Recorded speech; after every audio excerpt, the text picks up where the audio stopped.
Within activations, we can recognize that the mind tries to come on board and many thoughts come and go, and many thoughts can circulate around the same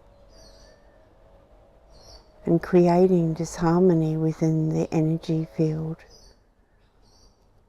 And to remember who is watching this disharmony, who is watching the mind with the thoughts.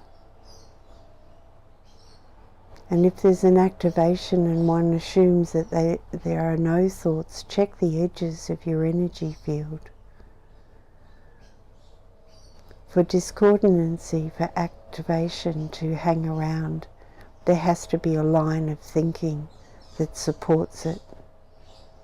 And the opportunity is to feel your way home, to use the tools, to belly breathe, to invoke your presence, to go into sacred prayer, to invoke your presence, to allow your presence to rise up, to not follow the thoughts that come in, to not continue with the thoughts, to add fuel to the flame of activation, to have a commitment not to run too far, to activate the emotional body, the ancestral body, the patterning. The opportunity is to catch it early, and in the real, to catch it wherever, which is right for you in that given moment. But the more you allow it to run and the more you are in conscious registry with it and not responding, the more discordancy effect on the energy field the activation will have, the more separation. To trust that your own presence sprinkles an activation on you, so that you can learn to be with discordancy in a way to fully transcend it. To bring yourself home is the first point of call. To remember to bring yourself home. Nothing else exists in that. Not rationalizing yourself and smoothing off the edges like a band-aid through the mind.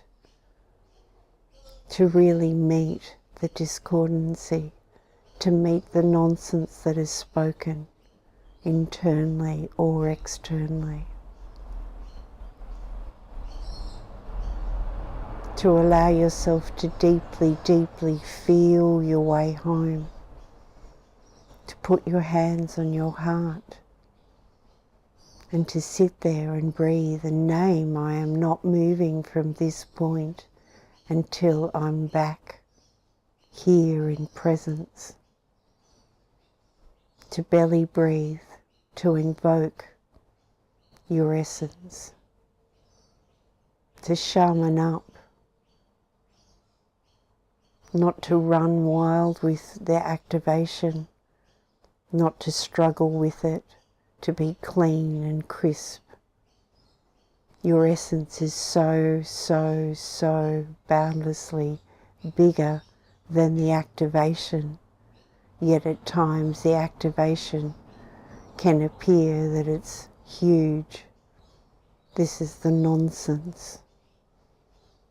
This is the mind giving it strength that it does not have. This is giving the emotional body a place of nonsense play. To remember who you are, to sit still and feel the silence, to allow the silence to show itself to you as a direct energetic experience, not as a concept. Surprisingly, conceptual ideas and thoughts of spiritual being and how spiritual we are can be left as concepts, as thoughts. And when there's a bit of heightened activity in the energy field, it shows up that there are still thoughts in play, conceptual ideas of spirituality in play. And it's time to bring it in as a direct experience in the body, the simplicity of the silence, regardless of what energy rises and falls, what conversations, what one-liners rise and fall. The opportunity is to be still and not run with it.